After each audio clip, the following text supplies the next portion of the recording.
नमस्कार दोस्तों, स्वागत है आपका आज के इस अद्भुत पॉडकास्ट में जिसमें हम जानेंगे अनादि और अनंत शिव के बारे में।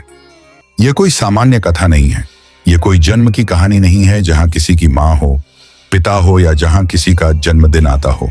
यह तो एक ऐसे महाशक्तिमान के बारे में है जिनका न कोई जन्म हुआ है, न कभी हो सकता है। उन्हें कहते हैं महादेव शिव।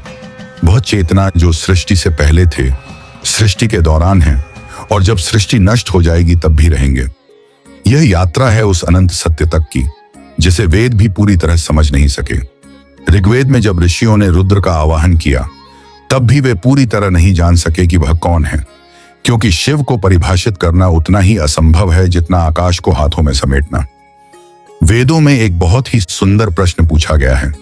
ऋग्वेद के 7.46.1 मंत्र में जब ऋषि ने रुद्र को अपनी गिरा अर्थात वाणी समर्पित की तो वास्तव में वह एक प्रश्न पूछ रहे थे।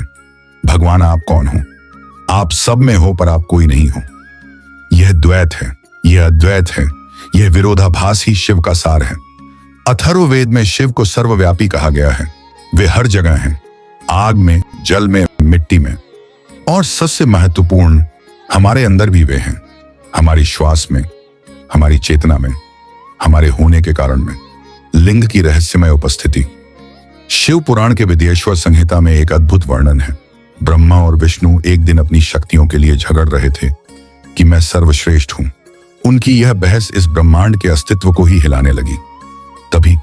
तभी अचानक से कुछ हुआ। आकाश में अग्नि का एक अनंत स्तंभ प्रकट हो गया। यह कोई साधारण आग नहीं थी, यह ज्योतिर्लिंग था। अनंत प्रकाश का एक सार्वभौमिक खंभा जिसका न तो कोई आरंभ था और न ही कोई अंत। यह वह अनंत ब्रह्मांड का केंद्र बिंदु था जहां सभी ऊर्जा एकत्रित होती है।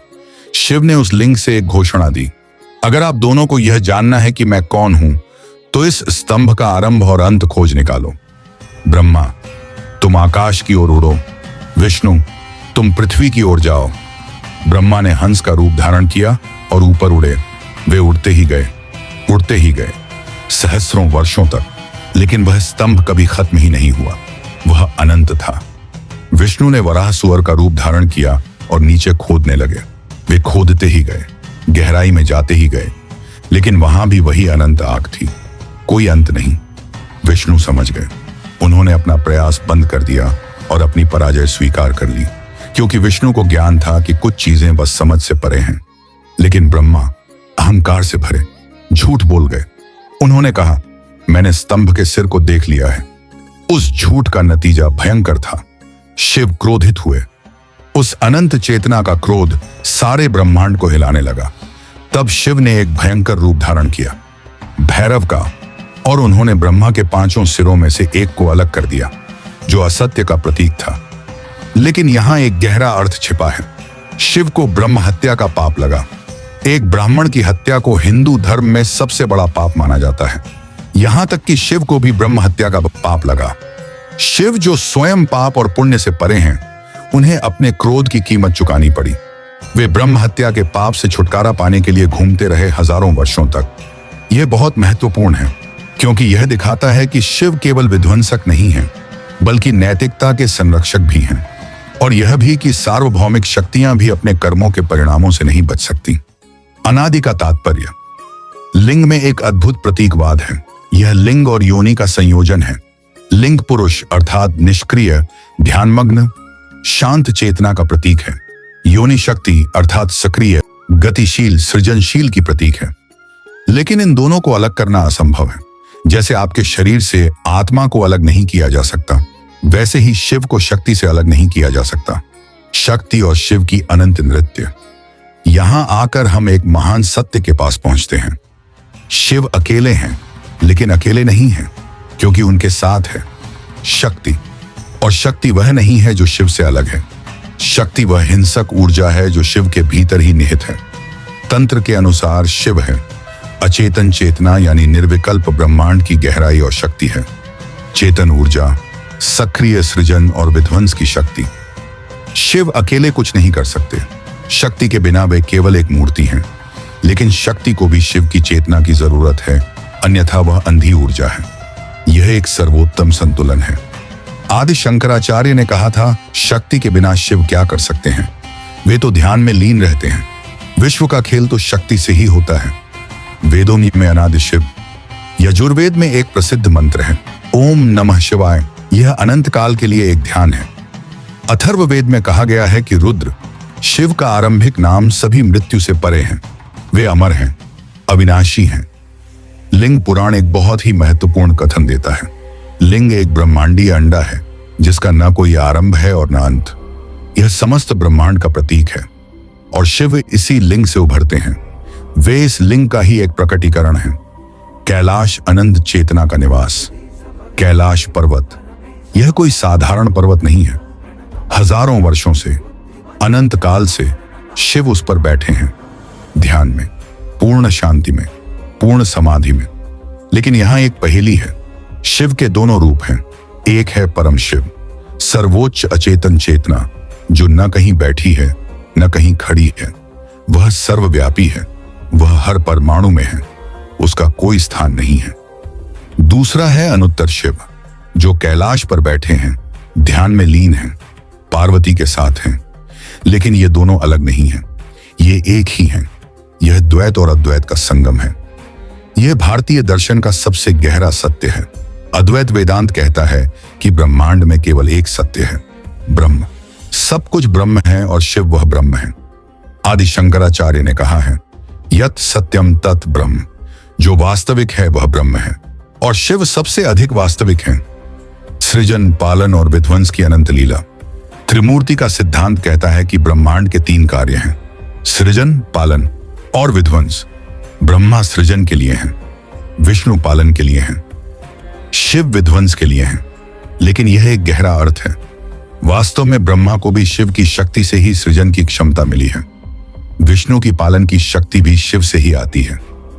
लेकिन शिव की शक्ति उनके अंदर से निकलती है। वह आंतरिक है, वह ब्रह्मांड का आंतरिक विध्वंस है, क्योंकि विध्वंस के बिना सृजन नहीं हो सकता। प्रलय का दर्शन। हर ब्रह्मा के दिन के अंत में एक प्रलय होता है और हर प्रलय के अंत में एक नई सृष्टि।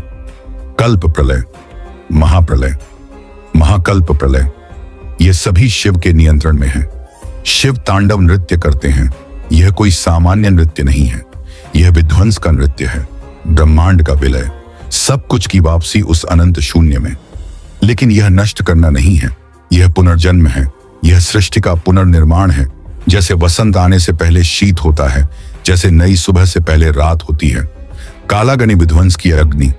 महाप्रलय के समय शिव एक विशेष अग्नि को प्रज्वलित करते हैं, जिसे काल की अग्नि कहते हैं। इस अग्नि से 5 तत्व, पृथ्वी, जल, अग्नि, वायु, आकाश जल जाते हैं। सभी देवताओं, मानव, जानवर, पौधे, सब कुछ इसमें समा जाता है। लेकिन यह अग्नि क्या है? यह शिव की चेतना का ही एक प्रकटीकरण है। यह शिव की रचनात्मक ऊर्जा जो विनाश के माध्यम से पुनर्सृजन करती है। इसी तरह हमारे अंदर भी एक आंतरिक कलाग्नि है। यह वह शक्ति है जो हमारे पुरानी समझ को जलाती है, पुरानी आदतों को नष्ट करती है और हमें एक नए स्तर पर ले जाती है। शिव और शक्ति की अद्वैत भावना। यहां आकर हम एक महान विरोधाभास के पास पहुंचते हैं। शिव अकेले हैं, फिर भी शक्ति के साथ हैं। शिव निर्विकार हैं, फिर भी वे सब परिवर्तन को नियंत्रित करते हैं। शिव ध्यान में लीन हैं, फिर भी ब्रह्मांड का खेल उनके द्वारा ही चलता है। शिव निर्गुण हैं, फिर भी सगुण हैं। द्वैत को समझना असंभव है जब तक हम अद्वैत में न पहुंच जाएं। तंत्र कहता है कि शक्ति के बिना शिव एक शव है और शिव के बिना शक्ति एक पागल ऊर्जा है। दोनों का संयोजन ही परब्रह्म है, एक सर्वोच्च सत्ता। वेदांत का अंतिम प्रश्न। उपनिषदों में एक प्रसिद्ध सूत्र है, तत्त्वमसि। इसका अर्थ है कि आपकी आत्मा और ब्रह्मांड की सर्वोच्च चेतना ब्रह्म एक ही है और ब्रह्म ही शिव है। इसका अर्थ है कि आप शिव हो, आपकी चेतना शिव की चेतना है, लेकिन आप इसे नहीं जानते क्योंकि आप माया में फंसे हुए हैं। जब तक आप इस भ्रम को नहीं हटाते तब तक आप शिव की सच्चाई को नहीं जान सकते। अनादि अनंत का चक्र। शिव का न तो कोई जन्म है और न कोई मृत्यु। वे हमेशा थे, हमेशा हैं और हमेशा रहेंगे। लेकिन यह केवल समय के संदर्भ में नहीं है, यह अस्तित्व के स्तर पर है। शिव का कोई अस्तित्व नहीं है, क्योंकि अस्तित्व और अनस्तित्व दोनों उनके ऊपर हैं। वे इन सभी द्वंद्वों से परे हैं। यह बहुत कठिन है समझना, क्योंकि हमारा मन द्वैत में सोचता है, अस्तित्व या अनस्तित्व, शुभ या अशुभ, ईश्वर या निर्माण। लेकिन शिव न तो एक है न दो, वे अद्वैत हैं, अनादि और अनंत की समझ। शिव की कथा कोई पौराणिक कथा नहीं है, यह हमारे अस्तित्व की एक गहन व्याख्या है। हर बार जब कोई ध्यान करता है, हर बार जब कोई आंतरिक शांति महसूस करता है, हर बार जब कोई पुरानी चीजों को त्यागता है और नई शुरुआत करता है, वह शिव को अनुभव करता है। शिव केवल एक देवता नहीं है, वे एक सिद्धांत हैं, एक चेतना है, एक वास्तविकता है। अनादि शिव जिनका कोई आरंभ नहीं, अनंत शिव जिनका कोई अंत नहीं। जब तक हम इस रहस्य को नहीं जान लेंगे कि शिव क्या है, तब तक हम माया में भटकते रहेंगे। लेकिन जब हम इसे समझ जाते हैं, तब हम मुक्त हो जाते हैं, और वह मुक्ति ही शिव की सच्ची कृपा है। तो दोस्तों, यदि यह वीडियो आपको पसंद आया हो तो कमेंट में यजुर्वेद का मंत्र ओम नमः शिवाय लिखें, जो अनंत काल का ध्यान है। मिलते हैं अगले एपिसोड में, तब तक के लिए जय शिव शंभू।